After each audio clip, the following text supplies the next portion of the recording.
જય શ્રી કૃષ્ણ। આજે હું એક નાનકડી વાર્તા લઈને આવ્યો છું।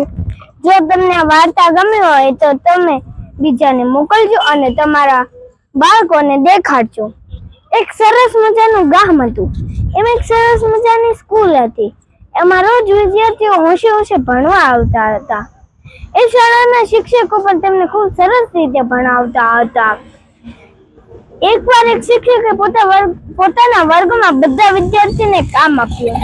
બધાને ખાલી કાચની બોટલ આપી અને કહ્યું કે આ બોટલમાં તમારે એવું કંઈક ભરવાનું છે કે જે તમને સૌથી મૂલ્યવાન લાગે, પરંતુ ધ્યાન રાખજો, સાચું મૂલ્ય તો તમારો વિચાર જ આપશે। બધા કંઈક નવું વિચારીને બોટલ ભરી। પહેલા વિદ્યાર્થીએ પૈસાની ભરી અને કહ્યું કે પૈસા જ સૌથી કિંમત વાળા છે। બીજા વિદ્યાર્થીએ મીઠાઈની ભરી અને કહ્યું કે મીઠાઈ જીવન માટે જરૂરી છે।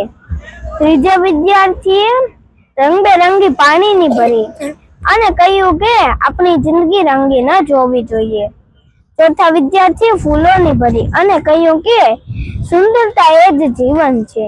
શિક્ષક બધાનું ધ્યાનથી સાંભળી રહ્યા હતા।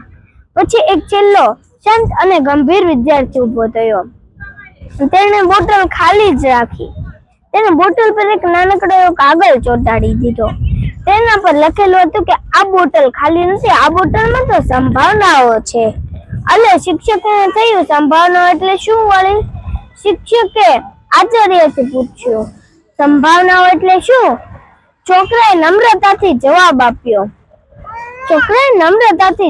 આપ્યો। હવે તો આ બોટલ ખાલી લાગે છે ને, એમ રોજ એક દિવસ ખાલી કાચની બોટલ જેવો લાગે છે, જેમાં હું પ્રેમ, દયા, મહેનત, શીખ કે સપના ભરી શકું છું।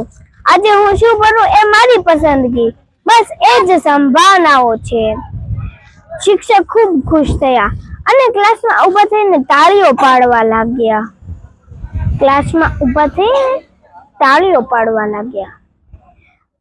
આ બોટલમાં આપણે શું ભરવું એ આપણી જીવનની કિંમત નક્કી કરાવે છે। આ વાર્તા પરથી આપણને એ બોધ મળે છે કે મિત્રો, દરરોજ એક દિવસ ખાલી કાચની બોટલ જેવો લાગે છે। એવું કંઈક ભરવાનું છે કે જે આપણે જીવન માટે ઉપયોગી થાય। અસ્તુ।